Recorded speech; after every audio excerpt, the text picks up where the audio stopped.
So, welcome to another episode of He's Just the Plot, a podcast about. Did we have to clap again? No, that was my bad.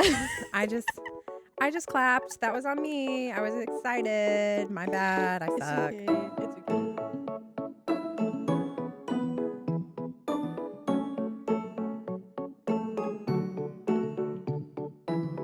Welcome to another episode of He's Just the Plot, a podcast about book boys and wondering, are they okay? Again, they're probably not. No. Here we analyze our book boyfriends and apply counseling theories and techniques we would use if they were our clients, because guys aren't the only people who say, how can I help you? That's good. Thank you. And your co-host is me, Alyssa. I have nothing else. You have nothing else? Honestly, I think we talked about it earlier. I thought I did not like this book. Rereading it, my mind changed. This is a second read book. Yeah. And I'm your other co-host, Nora. And I also read this book on my Kindle. Same. Because I don't know where my physical copy went. I think I lent it to someone, not Alyssa. I think I lent it to a student worker. And that's funny. Yeah, I just don't know. I also couldn't find my physical copy. So I purchased it on my Kindle, and I'm not actually a big Kindle reader, but I know you love your Kindle, but I couldn't put it down. And I thought the cover was cute on the cover Kindle. is super cute. I mean, the cover is cute in general. Honestly, I buy Ali Hazelwood books because of her covers. She does. I love when a good book has a really good cover. Mm-hmm. That's what draws me in half the time. Yes. And I know we're not supposed to judge a book by its cover, just like we aren't supposed to judge a man by his height. Yeah. But sometimes things are hard. Both covers and men. That should be another one. That was good. Therapists aren't the only ones who say sometimes things are hard. That was good. Gosh, I should write these. You really should. We should write that down somewhere, though, for real. I don't know if we've used it or not already. I don't think so. Okay. Well, we'll have to for the remember next for book the next that one. we do, that's a good one to use. That's a really good one. Okay. That might have been where I wrote it down because I think I came up with that already. So, as everyone knows, well, not everyone, only us, we're doing Love Hypothesis. As you now know. By Ali Hazelwood, which we've done one of her books already, Deep In. And so this is a second one that we're doing. And I'm really excited. Like I said, I kind of went in remembering or thinking that I didn't like this book. Yeah, I remember because this is like one of her most famous books. I think what put her on the map. And I remember reading it and being like, why? No, yeah. This is dumb. And I think it had a lot to do with the knee socks. Yeah. And that. I think that was just like a popular thing because the book that I just finished reading also had knee socks in it. And it was written during the same, I think, year. Because this is written during, I want to say 2016. Yeah, I think the one that I had read was like 2015. And so I think that was just the time period. I don't know what it was with knee-high socks, but it was something. And it turned men on. It was published in 2021. Oh. Scratch everything we just said. I do think knee socks still turn certain people on. Ali Hazelwood is the type of author who would like knee socks. Yeah. I don't know. If you wear socks in the middle of all of that, that's wild. But before we get into what all of that is, because we are, spoiler alerts. Yes. So we are going to be talking about quotes from the book, plot points in this book. So if you haven't had a chance to read Ali Hazelwood's The Love Hypothesis, do it. Read it now. And her movie comes out for it. So definitely read it before the movie. I think they picked a really good, they picked really good characters. Or actors to play these characters. I'm excited. I'm actually like excited for this movie. I think they're going to do the movie justice. And I've literally never said that about a movie. I've never been like, cross our finger. I think this is going to be a good movie. But I think Ali Hazelwood writes for screens. For sure. She's very clinical, which I really appreciate. I don't. Sometimes her clinicalness, I don't. I'm like, I think she does a really good job of researching. Yes. what she's going to write about. Well, she's in this field. So I think she's like a published Yeah. PhD. Like she's a smart person. It shows. Yeah. Yeah. It shows in her writing. It shows. So I think in a good way. With her other stuff, when she's branching out to like Mate and Bride, Yeah. that's where I struggle more with her writing because, especially Mate, because I was not that we're talking about Mate as a book, but like the dialogue, I was like, who's saying this stuff? Yeah, I think I've seen snippets of Mate and is it Bride? Yeah, so it's Bride and then Mate was the second one because I've read both. Yeah. Surprised, for as much as I get frustrated with Ali Hazelwood's writing, I am like, a lot. I'm reading all of her books. I only read 2 of her books. This one and then Deep End. I don't know. I didn't like the cover. Again, I know we are not supposed to judge a book. I didn't like the cover of either Mate or Bride, one of them, and I was just like, I just couldn't get behind it. No offense to anyone that likes Ali Hazelwood. I thought Ali Hazelwood has a strong fandom. Yeah, she does. And it stems from the love hypothesis. I really feel like this one has a huge cult following, and so you got to go read it. Yeah, I will say, like I said, I enjoyed this book more the second time than around. I expected. Yeah. But let's talk about what the book actually covers. So Olive is a Canadian PhD student at Stanford University. Go off, queen, who has completely succumbed to the pressure of obtaining a doctoral degree, which has led to some rash decision making based on illogical thinking. I really tried to sound like Ali Hazelwood here. Basically, she kisses Adam, also known as Dr. Carlson, the freaking scariest, smartest, tallest professor at Stanford, all because she thinks her best friend won't date her ex-boyfriend if she doesn't kiss the next man she sees. I feel like ex-boyfriend is a strong word to use for him too. Also felt like ex-boyfriend was a strong word to use. Just like in the Deep End, I also felt like BDSM was a strong word to use. Period. Also, I get where her friend is coming from, but they went on what? They went on like 2 dates? Okay, anyways. And honestly, to no one's surprise, Adam decides to go along with this and started fake dating Olive. Going to show PhDs are only good at being smart in exactly one thing, their field of study. Basically, the only character development we get for Dr. Carlson is that he is a complete and total ass, which was quoted in the book several times. Yeah. Okay, and then we go from he's a total ass to, he just takes his job really seriously. Which, of course, Olive also takes her job really seriously. So she is super stoked when a Harvard professor shows interest in funding some of her projects.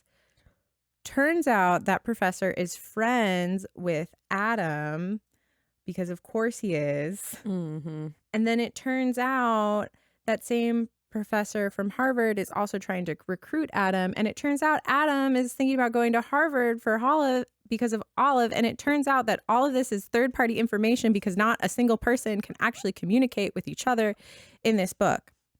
And then it turns out this Harvard professor puts Olive in a very serious and uncomfortable situation. And then it turns out that Adam finds out about all of this. They have a conversation, kind of, and then fall madly in love. The Love Hypothesis by Ali Hazelwood. It'll have you going, most universities would not allow this. No. But go off. No. So that was my synopsis. I forgot, like, when I was rereading this, I was like, why do I not remember any of what happened in this book? Honestly, so I've really come to this realization that most of the time I have no idea what just happened in a book that I read, but I know how it made me feel. And the first time I read this book, I felt annoyed. Yeah. Like I was like, this book is not it. The second time though, I was like, oh my gosh, this is kind of cute. Why am I enjoying this so much? I was laughing out loud. I truly enjoyed it. I was still annoyed, but I was also like, that's cute. That's really cute. But then there were like just crazy situations Yeah. Like the sunscreen situation. The Yeah, fact that in any front of professor was just shirtless to begin yeah. with. I wouldn't, yeah. Like, I work in a university. Yeah. No professor is hot enough to have his shirt off, Absolutely not. especially in the science. Stop, that's my college. I love them. You know what? The new dean is nice. There is a professor that's part of the College of Business who is one hot older man. That's my college. I'm trying to think who. He's a silver fox. Like, Is he, gray hair, beard. He's like average height. He wasn't tall. Okay. I was like, average. I think he had a pretty young girlfriend. Damn. Well, we probably don't want to share You're this. right. This is off topic. Anyways, going on to our male lead. All that to say, you can be hot for teacher, but teacher shouldn't be hot for you. No. But our Good thing I'm not a student anymore. I guess Olive also, like, as a PhD student, you're really a colleague at that point, Yeah. and you're researching in a specific field. So there are some differences, and they weren't in the same lab. And I will say, to Adam's credit, he made sure that HR was cool with it. That was so precious. He was gonna get fired if he didn't. He's like, let me just double check. He said, I gotta make sure this is allowed. Well, and it's not like they were that far in age either, though. They were almost 10 years apart, because that's a pretty big age gap, so. because he's 34. Yes, and she's 26. Yeah. So that's not. We've seen worse, right? Because we read books about fairies falling in love. 500 years old, and she's 18. Yeah, like that's a big age gap. Literally. Going off of our main male lead, Adam, he's a professor at Stanford University. He's known for his intelligence, very intimidating presence, very, as Nora had mentioned, very rigorous standards when it comes to his academics. And it explains why in the book. Because he went through basically trauma with during his PhD. Yeah. Because his supervisor abused him, It was like through words. Yeah. He was very demeaning. Yes. Very demeaning, demoralizing, which is really hard as a student, because you're like putting yourself out there, your research out there, you're hoping for praise. Academia is all about praise, and he was getting none of it. So he was often really perceived as like emotionally distant and stern when it came to his students, or when he was put on thesis panels. And so he really earned a reputation of being very unapproachable with students. And I was like, which is funny, because like a lot of his colleagues liked him, like his little best friend. They were cute. They were super cute. I'm trying to find a quote to like describe him. I think he's very loyal and capable, strong, emotional attachment when he lets himself be. I think he values like honesty, fairness for sure. And like he just wants the best for students, which is why he's so stern and has his academics.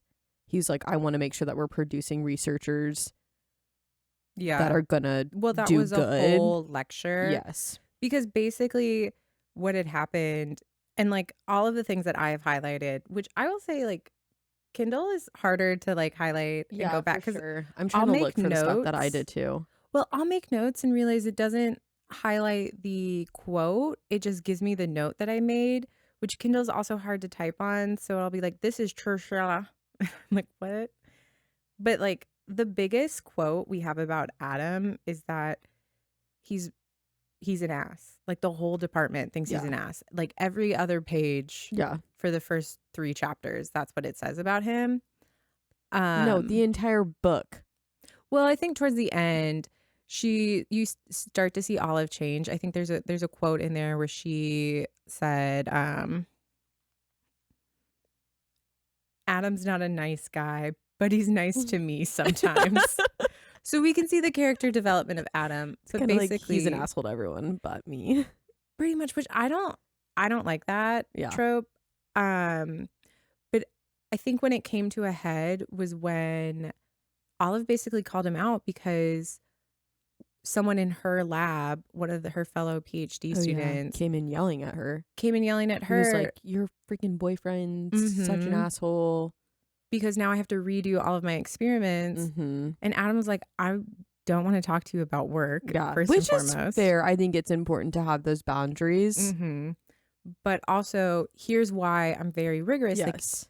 there's a glut of information happening in science, and we want to make sure that the information that's coming out from us is of rigorous standards. I need to prepare them for the future. And you really start to see like the understanding behind why he's so serious, because people are going to take the research that's being published by Stanford and use it to make decisions that impact our daily lives, all the way from, is this medicine safe for a baby to take, to like policies within government. So yeah, redo your trial. My guy. I would trust him. I would trust him. Yeah. With science. Yes. With my heart, Probably not. I don't know. I don't know. But no, so and he's 34, as we kind of said his age earlier. And so that's a little bit about our male lead. Yeah. I was trying to look what I had highlighted, and now I remember it's a high for me on the book. Oh, what's the okay, so give me the highs of the book for you. Okay, for me, and for me.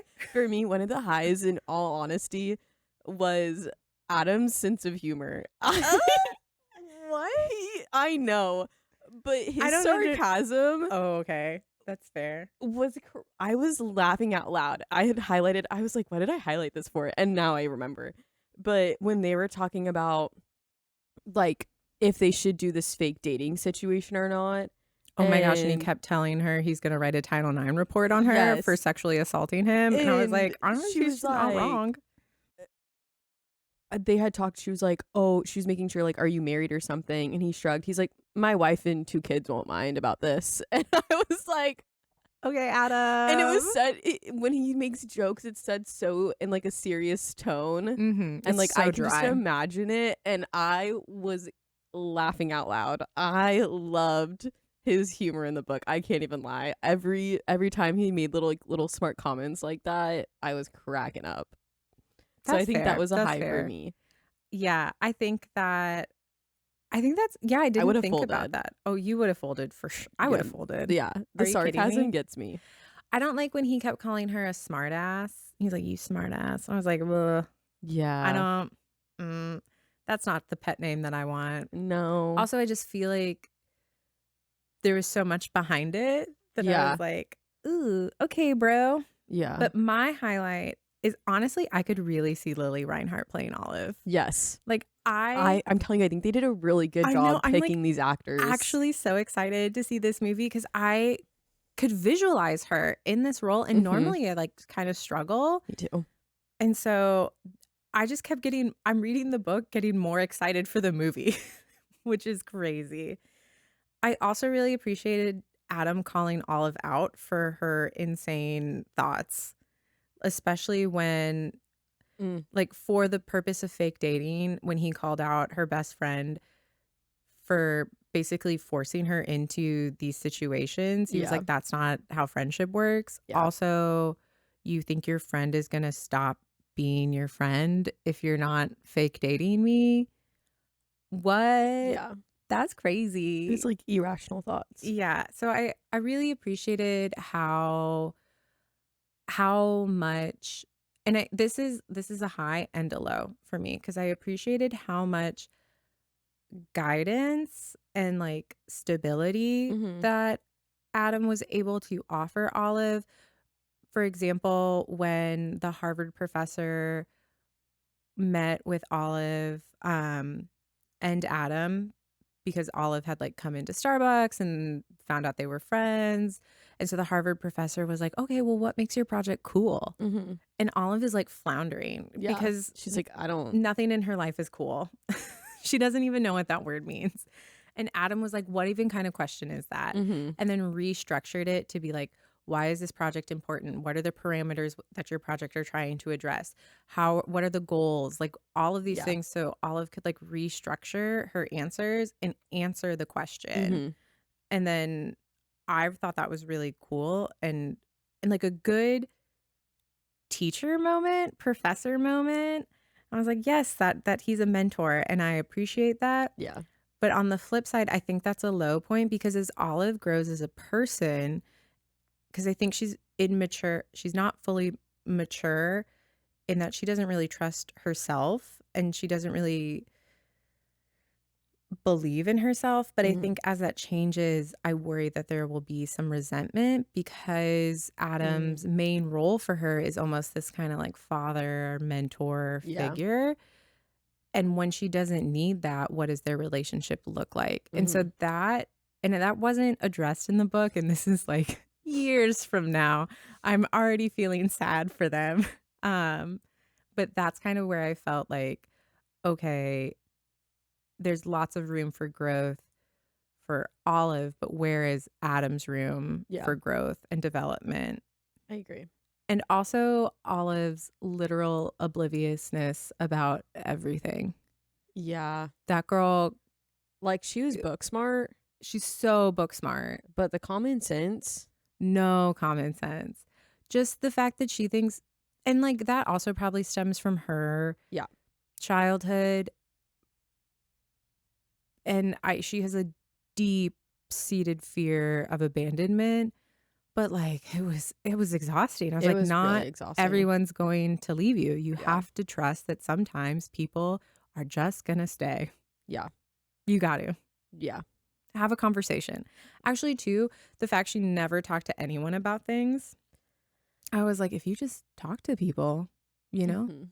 things would be better for you." Mhm. Mhm. But that's as future therapists, as future licensed professional counselors, Hard on the future part. that's literally, I feel like every conversation we're gonna have be like, what if you just talk to them? No, literally. What if we just communicated? What if we just like Who knew had communication a could conversation? go Yeah. a long way? It's I feel like I keep being like, but have you tried communicating effectively? But 90% of the time that's Yeah. what it is. As we were talking earlier, I could Mm-hmm. have just communicated how I didn't want to talk about certain things. Mm-hmm. Alas, I communication can be hard too. Like For sure. sometimes you just don't want to have those For conversations. sure. But it was just like, okay, it But seems like no every communication. conversation Olive didn't want to have. Yeah. But Like, like no communication makes mm-hmm. everything 10 times worse. Yeah. So I feel like that was my low point, Yeah, no, those were mine too. is that there was even the conversation they had at the end wasn't like a real conversation. It was just like, okay, Adam found out about something. Olive finally had to admit this thing happened. Yeah. Well, I guess we already said spoilers. So Adam found out that his friend basically told Olive that he only was interested in her work because she's pretty and she's only getting places in life because she's having sex with Dr. Carlson and he fully expects her to sleep with him once they're at Harvard and she's really not that smart and she's never getting anywhere. Mm-hmm. And Olive had it all recorded. And so Olive, like the recording gets discovered, Olive finally has to address this and Adam loses it. And then they don't talk for like 2 days and Adam's like crazy. taking care of business. And then they come back and he's like, I know we need to talk about it. I don't want to talk about it right now. And then they go on a double date for Chinese. And I was like, honestly, this is really cute. And I loved Adam's actual friend and fellow professor Yeah. at Stanford. He's a cutie. He's a cutie who was Yeah. like, okay. He's funny. But the fact that he's also dating A a student and he's like, okay, we need to address the elephant in the room. My best friend hates my boyfriend. Fix this. And I was like, but that's communication. Let's go. I loved him. I did. Yeah. He was the most emotionally No, literally. like available and mature person there. Agreed. Everyone else, I was like, Because he flat out would be like, this is what I want. mm-hmm. And like, let's go. yeah. Yeah. So, okay. He needed no character development. he was the character. was. He was the development. And he would was let great. people make their own choices too, because he wasn't trying to influence anything.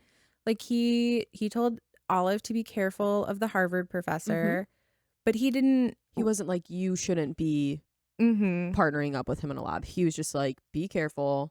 Yeah, like, and that was kind of, and then he also was like, wasn't upset when Adam was friends with him, and he was like, that's, you know, your I'm own happy relationship. you have Yeah, friends. Like, I can't be your only friend, which is also such a healthy viewpoint in life, because you can't just have one friend. No, you have to have multiple friends. You have to have multiple friends. Take that to the bank. You have to have multiple. Go have multiple friends. You don't need like a huge amount, but like if one person is your everything, that's so much for just one person. That puts a lot of pressure on other people. Which I think Adam felt a lot of pressure, and that's why I would, if I was counseling Adam, use person-centered therapy. Yeah, I agree. And we talked about this a little bit, like he probably would respond well to CBT and even probably some components of ACT or some just behavioral therapy, maybe even REBT. But like, well, I know I was like, oh, REBT would have been good. That would have been good.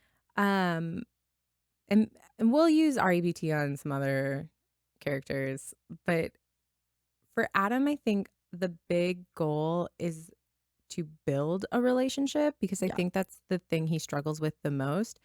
And person-centered, developed by Carl Rogers, is a humanistic approach that really focuses the therapeutic healing on the therapeutic relationship. And you demonstrate that by empathy, unconditional positive regard, and being in congruence with your like thoughts and feelings.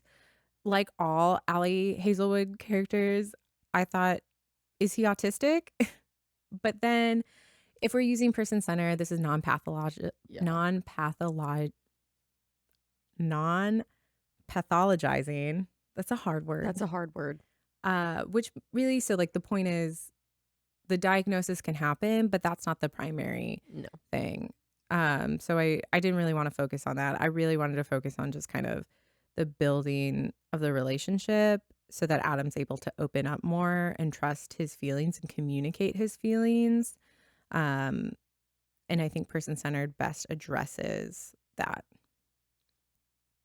So the way I kind of conceptualized this case is that Adam struggles with trusting his emotions and himself, and he does not think that he is deserving of love, probably stemming from his childhood in The Hague in the Netherlands with his diplomat parents who were just not present and in and out of his life. Adam, I will recognize, like, Adam does have a strong sense of justice and huge moral parameters that he lives by.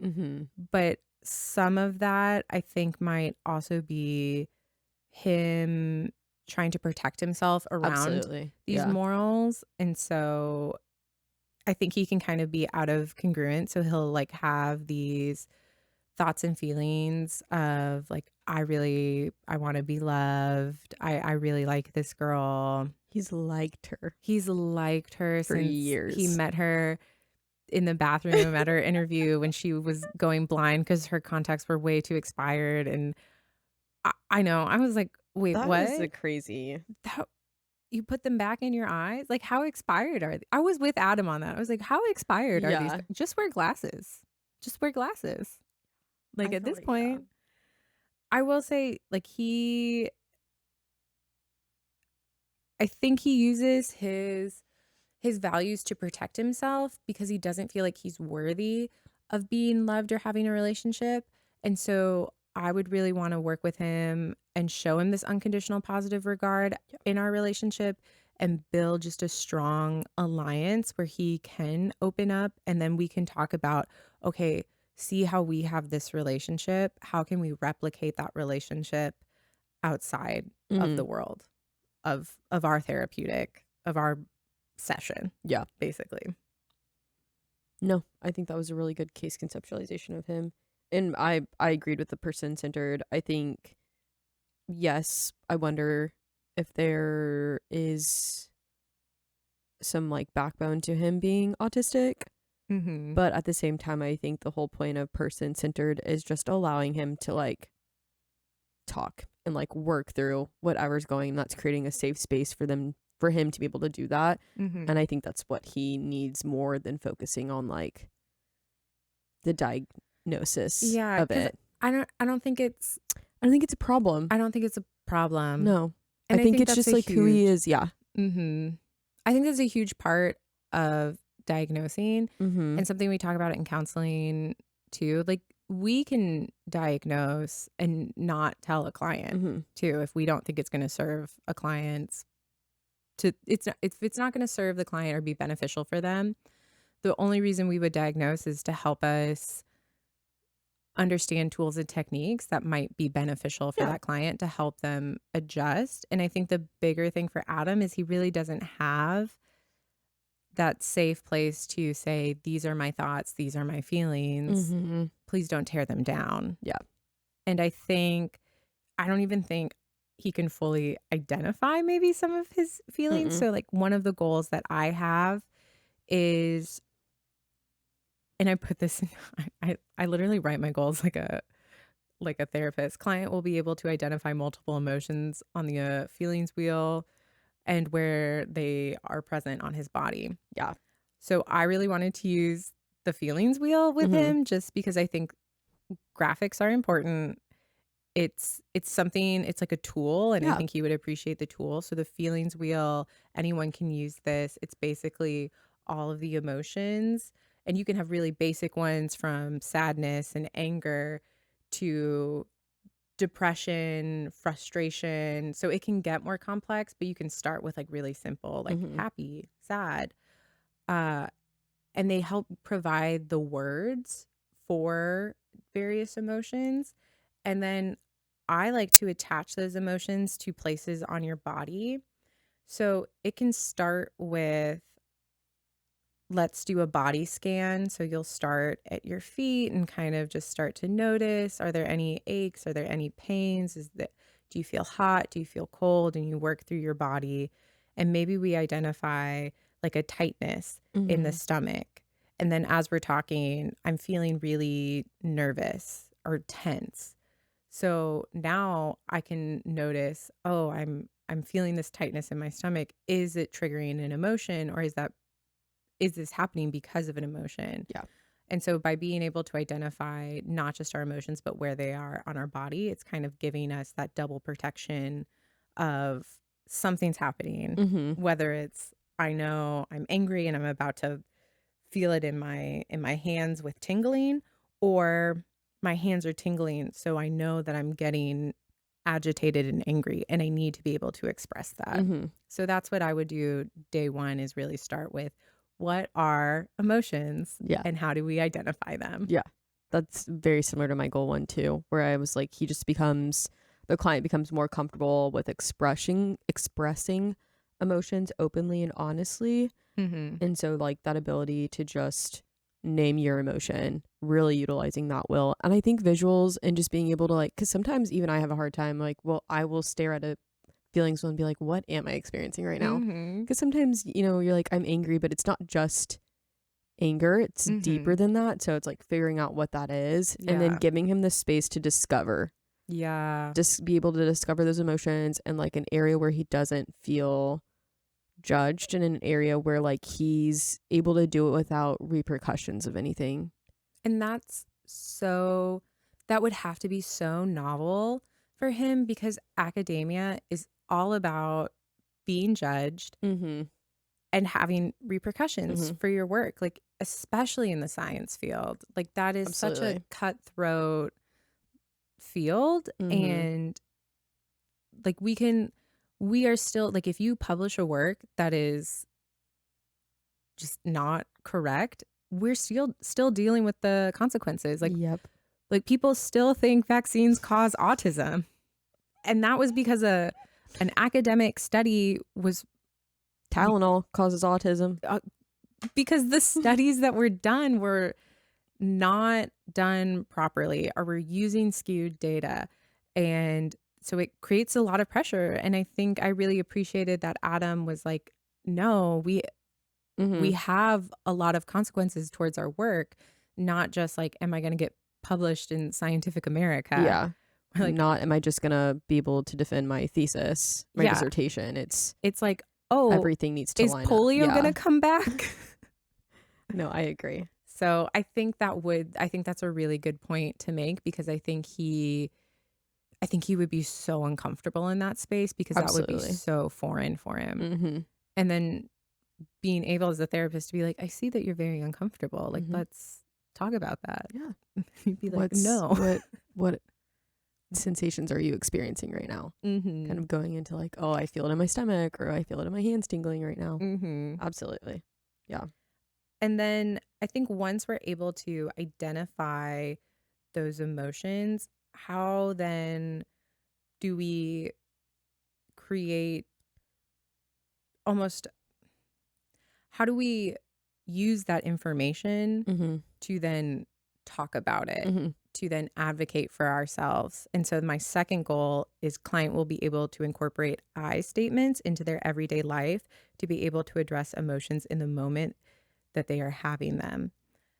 And typically, an I statement is used in couples counseling, but I Yeah. think for Adam, his very limited relationships to begin with, and the fact that like our overarching goal is to help him develop more relationships outside of Olive and his one friend. Yeah.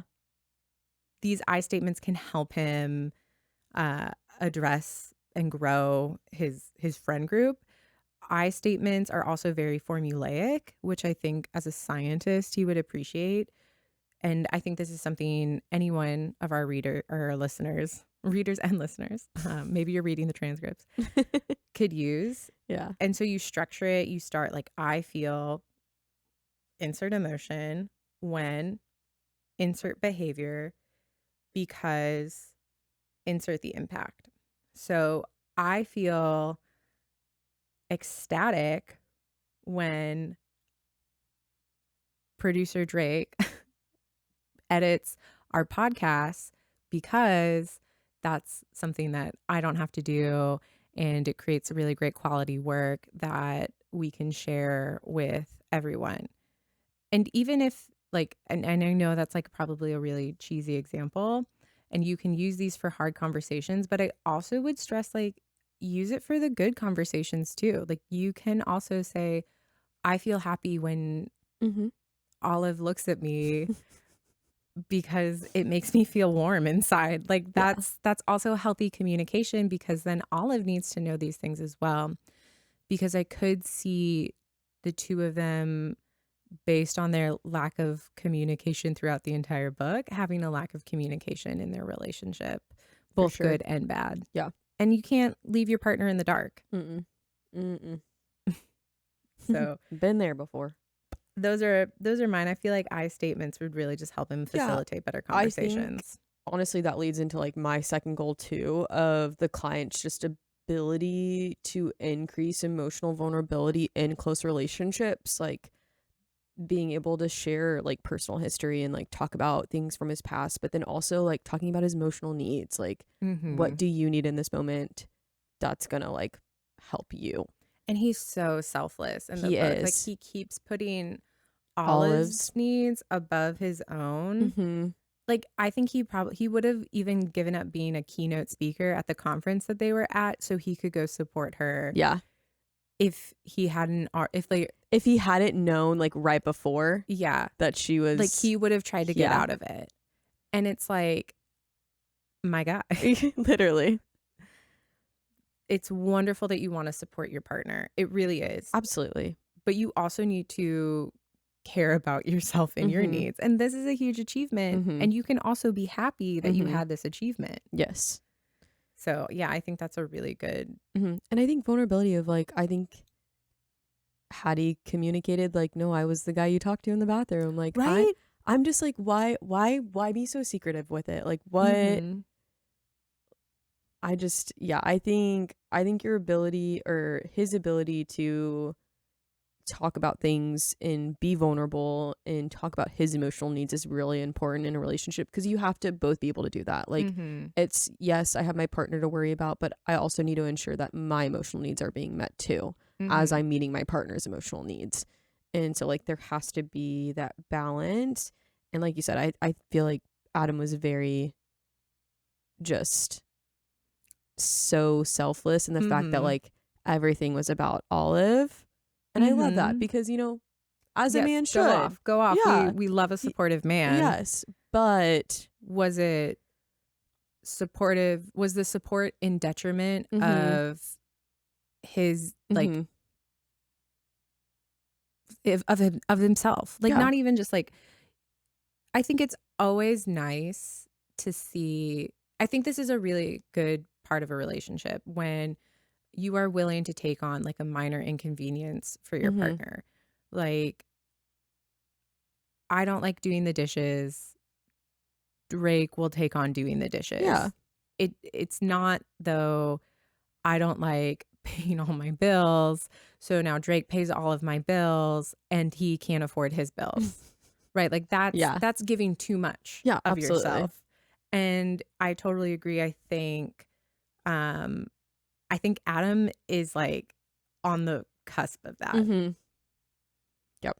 And I think like maybe I don't think Olive's socially aware, not even just emotionally aware that he is on that path. So oblivious. She's so oblivious to it.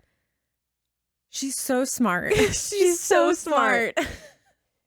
But I think that's really, and I think you see it in like everyday relationships where like it's really important that like, yes, my emotional needs are being met, but like I also need to ensure that my partner's emotional needs are being met. Because I'm sure a lot of women have been in a relationship where like maybe like for me, like his needs were being met, but mine weren't. And it caused a huge detriment in our relationship. Yeah. And so like it's important on like your ability to really balance that out. It's like, and it's, I think same goes for like, yes, your partner can be your best friend, but it's also really important to have other friends in your life too. Like your life cannot evolve around one person.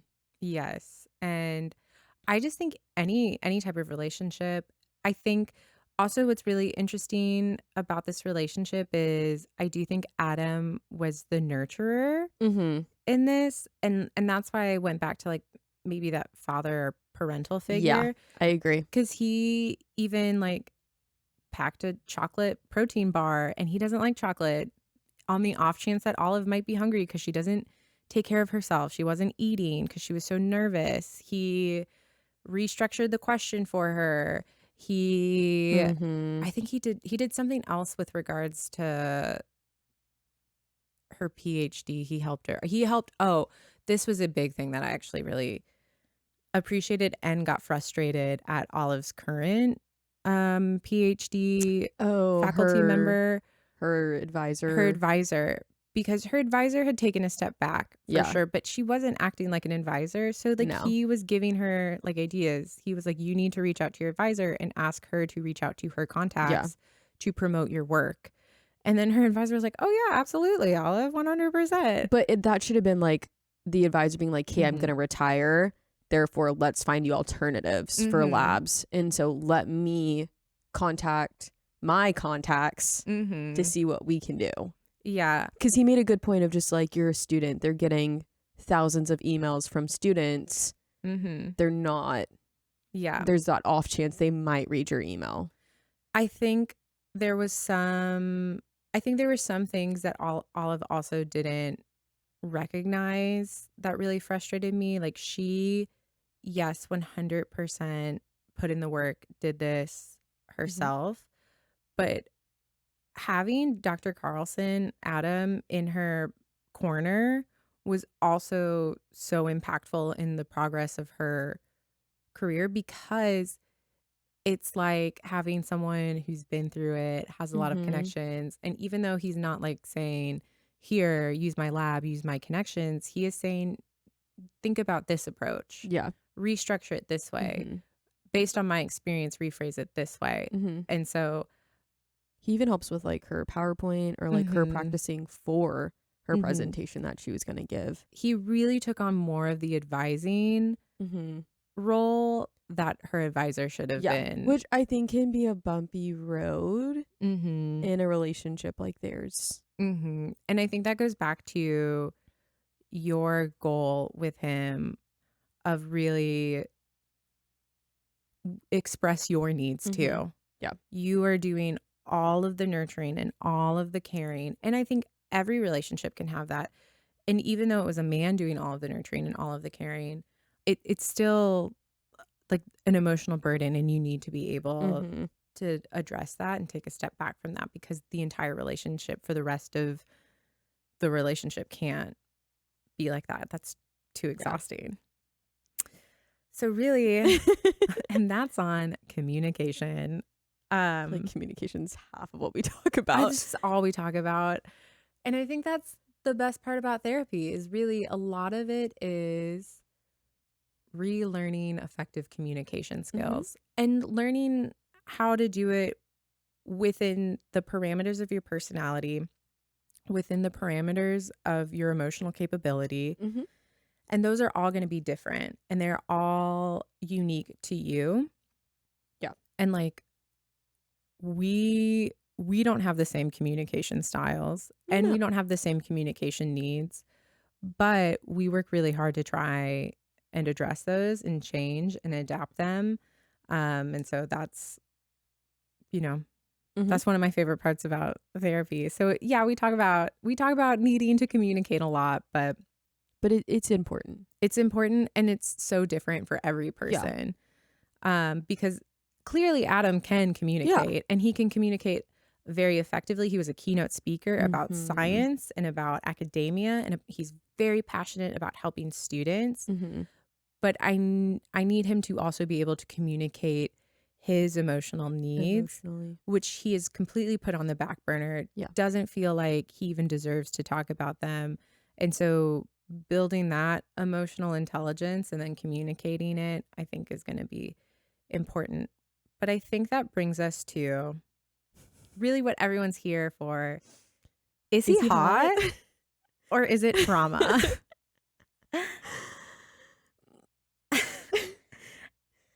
I think he's hot.